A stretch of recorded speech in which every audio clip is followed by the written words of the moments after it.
Media Shazia इल्मी इस बीच phone line पे हमारे साथ जुड़ गई हैं। शाजिया जी, अरविंद केजरीवाल आरोप लगा रहे हैं कि स्वाति मालीवाल आपका मोहरा बन गई हैं। वो कह रहे हैं ऐसा, लेकिन उन्होंने एक भी प्रमाण, एक भी सबूत नहीं दिया है। और ये बात, ये पुरानी उनकी आदत है कि शूट एंड स्कूट की, कुछ भी बोल दो और फिर बाद में माफी मांग लो। तो अगर इस पर भी बाद में हम लोग केस अगर करेंगे उनके ऊपर, तो वो बाद में माफी मांग लेंगे। तो वो तो पुराने झूठे लोग हैं और उनकी आदत ये है। तो ये तो पार्टी पूरी तरह से झूठ और मक्कारी पर ही आधारित है ना, तो उनसे और क्या उम्मीद की जा सकती है। लेकिन शाजिया जी, अपने संबोधन में एक बार फिर से उन्होंने आम आदमी पार्टी की जो फर्स्ट लीडरशिप है उसको जेल में डाले जाने का आरोप बीजेपी पर लगाया है और कह रही है कि बीजेपी का तो काम ही यही है। बिल्कुल, उन्होंने ऐसा कहा है। वो लगातार भाजपा पर ही प्रहार कर रहे हैं। पहले जब सीएम बनना चाहते थे, शीला दीक्षित थी, तो कांग्रेस पर करते थे। जब सीएम बन गए तो फिर पीएम पर करने लगे। और आप बताइए, सत्येंद्र जैन का मामला, और बीजेपी ना तो डालती है ना निकालती है। ये पूरी हमारी कानूनी प्रक्रिया है। कृपया करके केजरीवाल जी, हमारे देश की जो लोकतांत्रिक प्रक्रिया है, जिस तरह से हमारी कानून व्यवस्था चलती है, उसका मजाक ना उड़ाएं। अदालती कार्रवाई का मजाक ना उड़वाएं। अगर और सत्येंद्र जैन तो सालों से अंदर बैठे हैं, क्यों सुप्रीम कोर्ट ने डिनाई कर दिया है? मनीष सिसोदिया ने क्यों ठुकराया है उनकी बेल की अपील कितनी बार? तो इसमें भाजपा का क्या लेना देना है? और अभी तक एक प्रमाण नहीं दे पाए हैं, एक सबूत। किसने उनसे कांटेक्ट किया है, क्या किया है? अगर आप बोल भी रहे हैं या कुछ, तो दुनिया जानती है कि उनके सारे आरोप बेबुनियाद हैं और झूठे हैं। शुक्रिया शाजिया जी। उधर आम आदमी पार्टी ने बीजेपी पर अपने नेताओं को एक एक करके गिरफ्तार करने का आरोप लगाया है। तो बीजेपी ने कहा कि पहले केजरीवाल संजय सिंह के घर पर प्रदर्शन करें। भारतीय जनता पार्टी एक एक करके आम आदमी पार्टी के सभी लोगों को जेल में डाल रही है। अरविंद केजरीवाल जी को गिरफ्तार किया, मनीष सिसोदिया जी को गिरफ्तार किया, सत्येंद्र जैन जी को गिरफ्तार किया, संजय सिंह जी को गिरफ्तार किया, आज तो यहां तक कि अरविंद केजरीवाल जी के पीए को गिरफ्तार कर लिया। तो ये बिल्कुल साफ है, ये भारतीय जनता पार्टी का षड्यंत्र है। आम आदमी पार्टी का राज्यसभा का एमपी ये कहता है कि पिटाई हुई है, गलत हुआ है, हम कार्रवाई करेंगे। और आम आदमी पार्टी की जब नेत्री मुकदमा दर्ज कराती है तो फिर कहते हैं सब कुछ भाजपा ने कराया। अरे पीटने वाले आम आदमी वाले, पिटने वाले आम आदमी वाले, पिटवाने वाले के घर में आम आदमी वाले, और फिर भी हम जिम्मेवार हैं।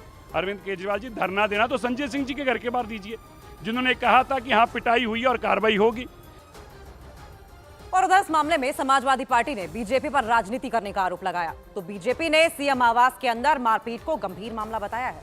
जो वीडियो सामने आए हैं उससे स्पष्ट होता है कि स्वाति मालीवाल जी गाली गलौज कर रही हैं। उससे स्पष्ट होता है स्वाति मालीवाल जी धमका रही हैं कि किसी की नौकरी खा जाएंगी। उससे स्पष्ट होता है कि स्वाति मालीवाल जी बिल्कुल स्वस्थ हैं, उनको चोट नहीं लगी है, आराम से चल पा रही हैं। तो इसकी भी जांच होनी चाहिए कि जो स्वाति मालीवाल जी स्वस्थ तरीके से दूसरों को धमकाते हुए, गाली गलौज करते हुए सीएम हाउस से बाहर जाती हैं, जब वो 4 दिन बाद कोर्ट के सामने प्रस्तुत होती हैं तो वो लंगड़ा क्यों रही थी, वो घबराई हुई क्यों थी? ये जो उनके ऊपर घबराहट या उनकी जो लंगड़ाहट है, वो इसका कारण क्या भारतीय जनता पार्टी है? क्या भारतीय जनता पार्टी में किसी ने उनको धमकाया है, डराया है? स्पष्ट है कि इस पे राजनीति कर रही है। मुख्यमंत्री के घर में अगर महिला सांसद की पिटाई होती है तो कहीं न कहीं मुख्यमंत्री के इशारे पे हुई है, नहीं तो उनको रोकना चाहिए था। और ये बहुत ही गंभीर मामला है, इसमें सख्त से सख्त कार्रवाई करनी चाहिए।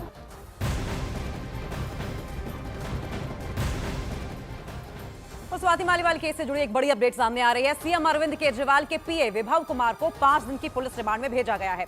विभव कुमार पर आम आदमी पार्टी की सांसद स्वाति मालीवाल से सीएम हाउस में बदसलूकी करने का आरोप लगा है। इस मामले में शनिवार देर रात तक 30 हजारी कोर्ट में सुनवाई चली, जिसके बाद कोर्ट ने विभव कुमार को 5 दिन की रिमांड पर भेज दिया। दिल्ली पुलिस ने कोर्ट से विभव की 7 दिन की कस्टडी मांगी थी। पुलिस ने कोर्ट में दावा किया कि विभव ने सीएम आवास में सबूत मिटाने की कोशिश की है।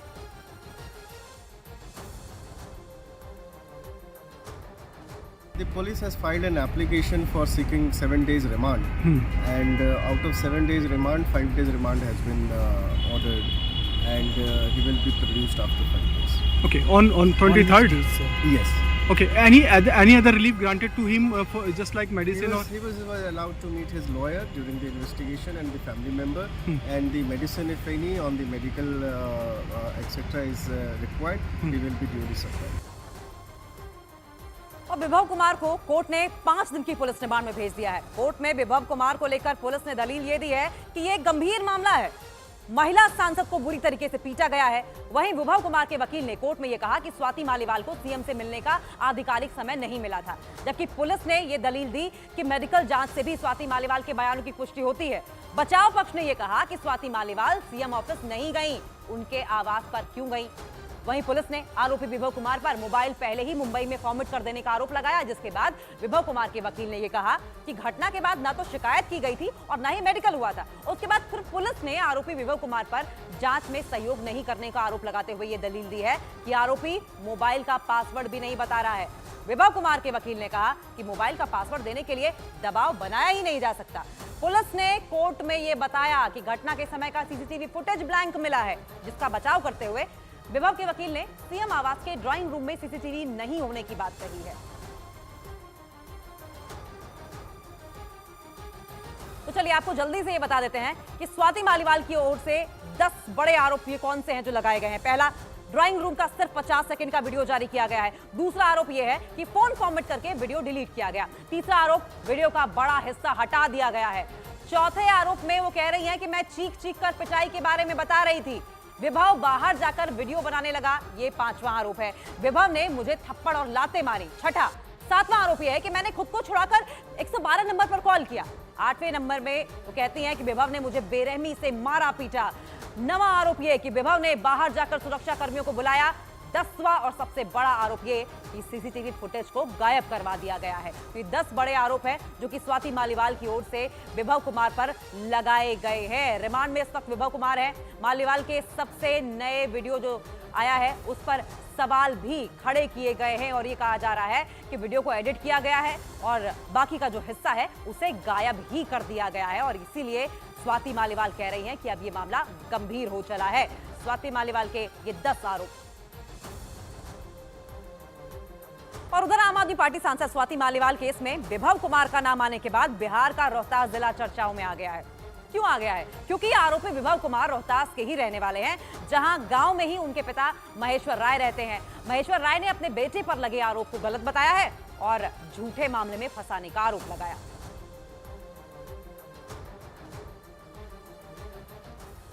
ये तो मैंने सरासर अन्याय है, इसलिए कि मेरा लड़का जो है शुरू से ही एकदम सोशल स्वभाव का था। आज तक वो किसी से मारपीट भी नहीं किया है। गांव में भी आप पूछ सकते हैं, कहीं भी मेरे परिवार के बारे में विषय में जा कर के देख लीजिए, कहीं भी कि हर आदमी को हम मदद करते हैं, बल्कि किसी को तकलीफ नहीं होने देते हैं। जो भी मेरे हाथ का चीज़ है, मैं यही चाहता हूँ कि नहीं, हर आदमी उसका यूज करे, उसको काम में लाए। और किसी को मैं आज तक एक शब्द भी नहीं बोला, मारना तो दूर रहा, शब्द भी नहीं बोले। कुछ हमारे यहाँ हमारा ज़मीन भी पड़ता है एससी क्षेत्र में, लेकिन वहाँ जो नुकसान होता है उस पर हम कुछ नहीं उन लोगों को बोलते हैं, बल्कि उन्हीं लोगों से जाकर के आप पूछ लीजिए कि उनका स्वभाव क्या है, उनका परिवार का स्वभाव क्या है, उनके बाल बच्चों का स्वभाव क्या है।